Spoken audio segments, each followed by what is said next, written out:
Hi everyone! Today we have a delicious episode from Panglao Island, Philippines, where my husband and I lived for several years. We usually eat out 2 to 3 times a week, so we visited a lot of places on the island to put together our ranking for you. This is part 1, where we will look at 16 places. Be a sweetheart, please support the video with a like, and let us begin. We will start with one of the most stylishly designed cafes in Panglao, Komoda. I love their interior. Wicker furniture, little pillows, original tableware. So many beautiful details. The cafe is right in the center of tourist life, in the Alona Beach area, right on the main road, and even though they have a menu with main dishes, every time we came here only for desserts, and they were really tasty. So save this one to your list. To Be Nomad recommends it. In our review, there will be not only positive feedback but also negative ones, as there are a couple of places on Panglao that should definitely be avoided. And unfortunately, 2 of them serve Thai cuisine. The first one is called One Thai. It is located on the road leading to Dumaluan Beach. It's a large and quite stylish place. However, the food was truly disappointing. To give you some context, we lived in Thailand for several years, attended a master class on Thai cuisine, and perfectly understand the composition of dishes and their traditional taste. Here it's a sad variation on the theme of Thai cuisine. They overused turmeric in the rice, and the tom yum had shells in it, which did nothing to save this tasteless broth. The somtam made from green papaya was just as bland and inexplicably had tons of carrots. In short, it's bad, and we don't recommend it. We will definitely point you to an incredibly delicious cafe on Panglao with Thai cuisine, but in the next episode, please subscribe and hit the bell so you get a notification when it comes out. Guys, did you know that about 30% of tourists in the Philippines are Korean? That is why Korean barbecue is very popular here. We loved a small restaurant with outdoor gazebos, Kuya. It is pretty budget-friendly. You can pay a fixed amount and get unlimited access to meat and a set of side dishes like kimchi and salads. If you don't know how to eat Korean food properly, the waiter will help you. A real feast and great hangouts with friends around the grill. We recommend it. And we continue our ranking, which is impossible to imagine without sushi and rolls. The next 3 places are our top Japanese restaurants on the island. Nanki is the most expensive of them, but for good reason. It is truly restaurant level. Cuisine, service, atmosphere, everything is excellent. A huge main hall plus private rooms for larger groups. Nanki is located almost by the airport, so there are usually no crowds of tourists, and it is very quiet. You can go see how the chef prepares your order and check the freshness of the seafood. For special occasions, they have a good selection of drinks. Also check out their signature cocktails, for example with green tea. The average price for rolls is closer to 500 pesos, about $9. It's expensive compared to other cafes, so we didn't go here often, but we always enjoyed the food. We're sure you'll like it too. Our second favorite among Japanese places is Sushihan. They have the biggest selection of rolls and at reasonable prices. The cafe is tiny, but they cook very fast. By the way, many people are surprised that in the Philippines they add mango to rolls or use sweet toppings. I think it is connected to trying to replace avocado, which has a very short season here. And people could write legends about Filipinos' love of sugar. This place offers a great combination of price and quality. Plus, it's conveniently located on Alona. Take note of this place. Third in our sushi ranking is Aji. Eugene prefers it, but to me, their rice seems slightly undercooked. Also, Aji has more sushi on the menu and fewer rolls. Some are sweet too, with mango. Their baked rolls are also not what we are used to. You know, they do not make that cheesy crust on top. However, the sashimi is always super fresh, and their sashimi presentation is even prettier than at Nongki. Look at these colors, you can see how fresh the fish is, and the price is great. Tuna sashimi is only $6.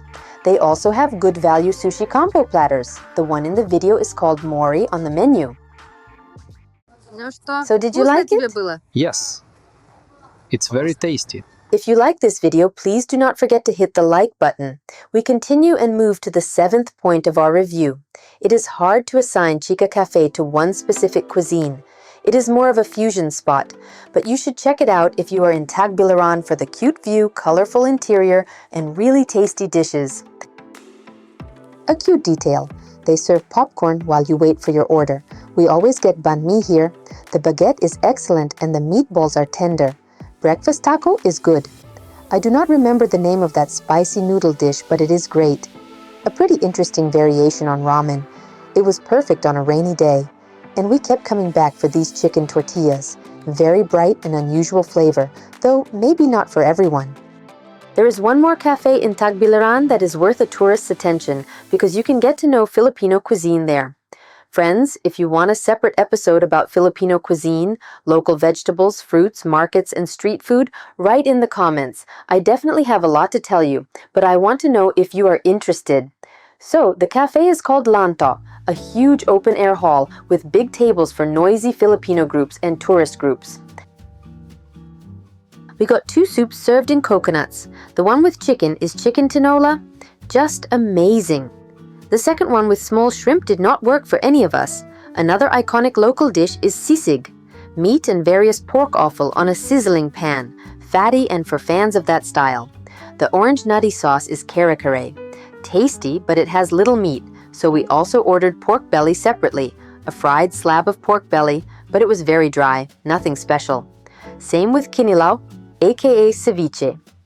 Their fresh fish version is not top tier either. But for a first introduction to local dishes, I recommend this place. Dinner for 4 costs $37 or 2,200 pesos. From Bohol, we go back to Panglao. If you did not know yet, these 2 islands are connected by bridges.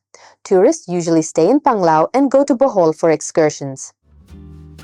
If you are a coffee shop lover, check out Endless Summer. It is a very popular place with a bright interior, lots of greenery, and the energizing aroma of good coffee. Prices are a bit high, by the way, but the croissants and other pastries are excellent. We had a great breakfast and we are sure you will like it too. Do you know how Panglao differs from Boracay besides beach quality? Boracay has a huge selection of cafes with ocean views and luxurious sunsets. Really many places. Here on Alona Beach itself, there are very few good cafes with a sea view. All our favorites are either on the road or somewhere farther out. Like the super cute tacos cafe Dos Locos. It is so delicious here. If you ask where we go most often, it is Dos Locos, because their taste is always consistent. Believe me, consistency in food quality in the Philippines is often a real problem. But here, once you fall in love with their beef tostadas on a crispy tortilla with bean paste, they make it the same way every single time. They also have great sauces with different spice levels to choose from. The cafe is not fancy, but it is definitely worth your attention. Save it. And now for contrast, let us show you another anti-recommendation. The Thai cafe Thai Lang. Waitresses in sarongs are of course very cute, but the food was truly terrible. Seriously. We did not like the spring rolls either, and I love them for the combination with peanut sauce. They brought us 3 sauces and none of them was right. This one was closer to kachik. This one was just Thai sweet chili. And when I finally asked for peanut sauce, they brought some kind of curry paste. Tom yum was just a misunderstanding. Coconut water with shells. It was probably the first time we left almost all the food untouched. I cannot stand these Filipino variations of Thai or any other cuisine. If you cannot do it well, do not do it, which makes finds like Kissa Cafe even more valuable. It was opened by a husband and wife. He is Japanese, she is from Russia. That is where the excellent service and food quality come from. They even have their own plush mascot, sharks. This cafe did not make our top 3 Japanese list because they have a special approach and respect for traditional cuisine. This is not about mango rolls. Here you will find dishes like tonkatsu, ramen, gyoza, and my favorite yakisoba. Fatty but visually vibrant and full of flavor. Also note that they have board games. I do not think I saw board games anywhere else in Panglao. They also have cute sketch notebooks. It is fun to look through creative drawings while you wait for your order. You're also very lucky if the dessert made by the owner herself is available. Wonderfully delicate mochi with generous filling. We tried all the flavors. These pastries are beyond praise. Trust me and come to check. On this high note, we are heading with you to probably the most beautiful place in Panglao, the restaurant at Bohol Beach Club Hotel. This is the most beautiful stretch of Dumalwan Beach, in good weather and especially at high tide. It is almost Boracay here, though shallow. But at low tide, while your lunch is being prepared, you can walk to the corals where fish hang out. For lunch, we had magical kinilaw made from the freshest fish with a perfect balance of acidity and spice, and a huge juicy burger that Eugene called the best on the island. But to be fair, even at this 5-star hotel, consistency in the restaurant suffers. Each time they make it a bit differently, and our friends were served a completely bad burger, so things vary. I love this restaurant for its beach club atmosphere. Here, like at the neighboring Oceanica Hotel, you can buy a day pass and chill in the pool all day. For even more ideas for leisure and entertainment in Panglao, watch our video, What to Do on Panglao Island. So, what did we learn about Panglao today? The coolest beach is Dumaluan, and the most lively place with the biggest number of cafes is the Alona Beach area.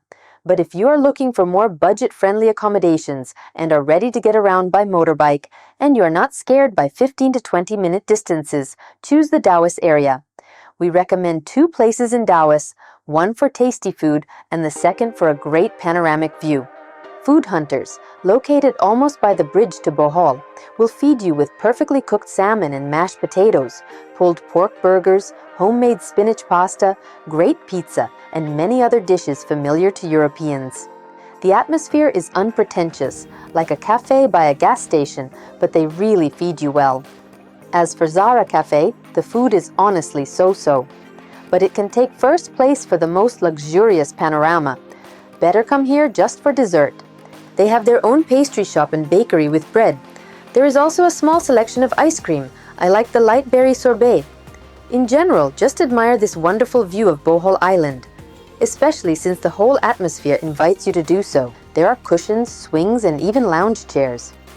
And last for today, the cherry on top is Mosa, one of the most creatively designed restaurants on the island, a place for special occasions, because prices here are frankly high.